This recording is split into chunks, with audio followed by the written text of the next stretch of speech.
नमस्कार दोस्तों। आज हम बात करेंगे क्या चाइना 2050 तक एक बूढ़ा देश बन जाएगा, और जानेंगे साथ में और कौन कौन सी ऐसी कंट्रीज़ हैं जो 2050 तक अपनी जो पॉपुलेशन है उसका 50% पॉपुलेशन बूढ़ी हो जाएगी। और साथ में ये भी जानेंगे कि क्या चाइना की जो 3 चाइल्ड पॉलिसी है उसने इसको लागू करने के पीछे क्या क्या उसके बेनिफिट हो सकते हैं। आखिर में चाइना की जो 1 चाइल्ड पॉलिसी थी उसको बदल कर उसने जिस तरह 2 चाइल्ड पॉलिसी और फिर 3 चाइल्ड पॉलिसी को इम्प्लीमेंट किया, तो क्या रीज़न हो सकते हैं इन सब के पीछे। अब यदि हम बैकग्राउंड की बात करें तो चाइना ने 1979 में एक 1 चाइल्ड पॉलिसी को अपनाया था। इस पॉलिसी के इम्प्लीमेंट के लिए बहुत तरीके से सैंक्शन लगाए गए थे चाइनीज़ पीपल के ऊपर। क्यों? जिस तरह उस समय जो चाइना की जो पॉपुलेशन है वो राइजिंग कर रही थी, तो इसलिए चाइना ने सोचा कि हमारी जो पॉपुलेशन है उसको कंट्रोल किया जाए। तो चाइना ने कंट्रोल करने के लिए क्या किया, 1 चाइल्ड पॉलिसी को इम्प्लीमेंट कर दिया है। और उसमें बोला गया है लोगों को कि यदि आप एक से ज़्यादा बच्चे जो पैदा करते हैं उनको गवर्नमेंट जॉब नहीं दी जाएगी, और जो गवर्नमेंट से बेनिफिट मिलने वाला है, जो स्कीम का बेनिफिट मिलने वाला है, वो भी नहीं दिया जाएगा। तो इन सब का जो परिणाम हुए चाइना में वो बहुत ही हार्श परिणाम हुए, क्योंकि इन सब का जो असर है वो आपका देखा गया है गरीब लोगों पे, जबकि अमीर लोगों पर इस तरह का असर नहीं पड़ा। पॉलिसी का जो असर है वो आपका 1979 में जो चाइना की फर्टिलिटी रेट जो थी वो 2.79 से घटकर 2018 में ये जो जन्म दर है वो आपकी 1.69 हो गई है। तो ऐसे में क्या हुआ, जो चाइना की जो पॉपुलेशन है वो बढ़ तो रही थी लेकिन नेगेटिव इम्पैक्ट में बढ़ रही थी। वहाँ पॉपुलेशन का जो यंग एज है, जो वर्किंग ग्रुप है, उसकी पॉपुलेशन लगातार डिक्लाइन हो रही थी।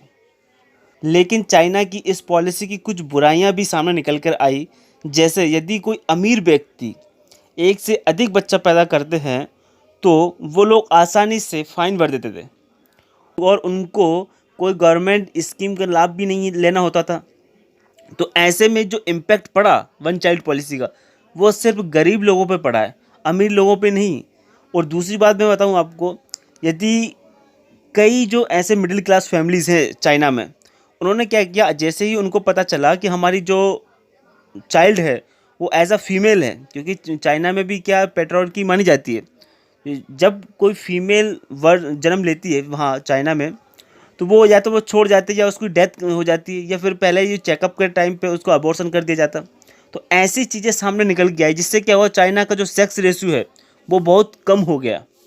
चाइना की जो 1 चाइल्ड पॉलिसी है उसकी वजह से चाइना की जो वर्किंग पॉपुलेशन है वो लगातार बूढ़ी होती जा रही है। जैसे कि यदि इन द फ्यूचर उसको ज़रूरत पड़ेगी कि हम मिलिट्री में या फिर वर्क फोर्स में या फिर और भी पर्सनल यदि उसको चाहिए, तो वो कहाँ से इम्पोर्ट करेगा। जिस तरह आज यूएसए कर रहा है, यूएसए में दुनिया भर के लोग जाते हैं, टैलेंटेड लोग वहाँ काम करते हैं। फिर चाइना ने 2015 में जो उनकी 1 चाइल्ड पॉलिसी है उसको रिमूव करके 2015 में क्या किया, 2 चाइल्ड पॉलिसी को इम्प्लीमेंट किया। जब 2 चाइल्ड पॉलिसी से भी उसको जो डेटा मिल रहा है गवर्नमेंट को वो संतोषजनक नहीं था, इसलिए 6 साल बाद अब उसने 3 चाइल्ड पॉलिसी को इम्प्लीमेंट अपने कंट्री में कर दिया है। अब यदि यहाँ बात करें हम, जिस तरह चाइना ने 1 चाइल्ड पॉलिसी और 2 चाइल्ड पॉलिसी को इम्प्लीमेंट किया, क्या उन सब से चाइना को कोई बेनिफिट हुआ है, तो इसका आंसर है नो। बिकॉज चाइना ने जो भी डेमोग्राफी को मैनेज करने की कोशिश की या फिर समाज को मैनेज करने की कोशिश की, वो उसके लिए उल्टा साबित हुआ है। यही हम इंडिया के सापेक्ष बात करें तो इंडिया को भी जो डेमोग्राफिक डिविडेंड है उसको मैनेज नहीं करना चाहिए, क्योंकि यदि डेमोग्राफिक डिविडेंड को यदि मैनेज किया जाएगा तो उसके जो कंसिक्वेंस होते हैं फ्यूचर में वो बहुत ही खतरनाक होते हैं। क्योंकि 2050 तक ये कन्फर्म है कि चाइना जो है वो एक ओल्ड कंट्री बन जाएगा, मतलब बूढ़ों का देश बन जाएगा। क्योंकि अभी वहाँ की जो टोटल जो ओवर एज है, जो यदि हम बात करें वहाँ की मीडियन एज की बात, वहाँ की जो मीडियन एज है वो आपकी 38.42 है। आपको यदि 2050 तक की यदि हम बात करेंगे तो 2050 तक की ये 58 मतलब 60 के आसपास हो जाएगा मीडियन एज लोगों की। वहीं यदि हम यूएसए या फिर इंडिया की बात करें तो यूएसए भी आज सेम है चाइना के, और इंडिया अभी यंग है, तो इंडिया को इस तरह की जो स्टेप है वो नहीं करना चाहिए। और दूसरी बात मैं आपको बताऊं, यहाँ पे जो इंडिया का जो फर्टिलिटी रेट है वो लगातार कम होता जा रहा है।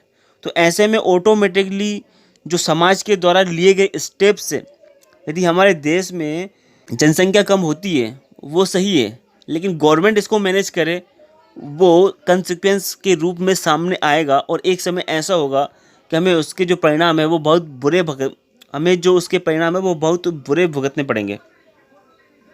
अब यदि हम बात करें आगे कि चाइना की जो कंसर्न है वो मेनली कंसर्न ये है कि वहाँ की जो पॉपुलेशन है, यदि हम बात करें पॉपुलेशन वाइज में चाइना भले ही आज पॉपुलेशन वाइज में वर्ल्ड की लार्जेस्ट कंट्री है, लेकिन इंडिया 2025 तक चाइना को ओवरटेक कर जाएगा।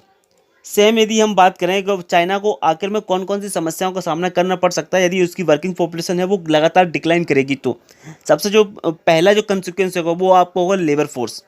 चाइना में प्रॉपर लेबर फोर्स नहीं मिलेंगे, इससे क्या होगा वहाँ की लेबर की जो दाम है वो बढ़ जाएंगे, ठीक है। और दूसरी बात, यदि वहाँ को एडमिनिस्ट्रेशन लेवल पे या फिर जो वहाँ की फोर्स है आर्मी, उसमें भी वहाँ के लोगों को कमी हो जाएगी। तो इन रीजनों से क्या होगा, चाइना की जो इकोनॉमी है उसको मेजर इम्पैक्ट पड़ेगा इन रीजन से।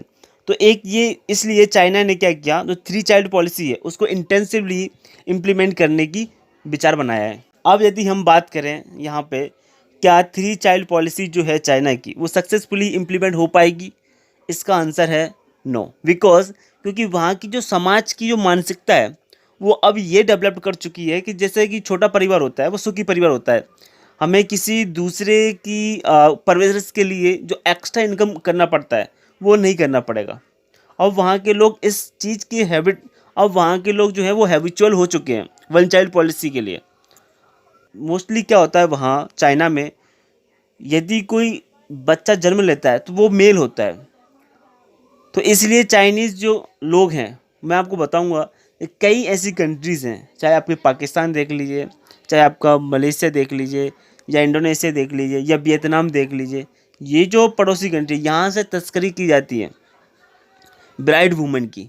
बिकॉज चाइना में की जो पॉपुलेशन है उसमें बहुत कम ऐसे लोग हैं जिनकी मैरिज हुई है, तो ऐसे में उनको कहीं ना कहीं से तो इन सब की जो सेक्स रेशो है उसको फुलफिल करना होता है। तो इस तरह के जो कंसिक्वेंसेस जो निकल के आए हैं सामने 1 child policy and 2 child policy के, अब यदि इसको इम्प्लीमेंट करने की बात आती है यहाँ पे, तो और किस तरीके से गवर्नमेंट इम्प्लीमेंट कर सकती, जिस तरह जापान अपने यहाँ फैमिली प्लानिंग को लेकर जिस तरह इंटेंसिवाइज करती है, सेम यदि चाइना करेगा तो कुछ फ़र्क देखने को मिलता है सोसाइटी में। बिकॉज जापान का मानना ये है कि यदि आप लोगों को डायरेक्ट बेनिफिट पहुँचाओगे तो हो सकता है, जैसे कि उनके जहाँ एजुकेशन फ्री होता है, यदि आप लड़का या लड़की जन्म लेती है तो उसको कुछ इलेक्ट्रॉनिक आइटम फ्री दिए जाते हैं। तो इस तरह की चीज़ों से यदि पब्लिक को हम लुभाते हैं तो वहाँ कुछ हो सकता है।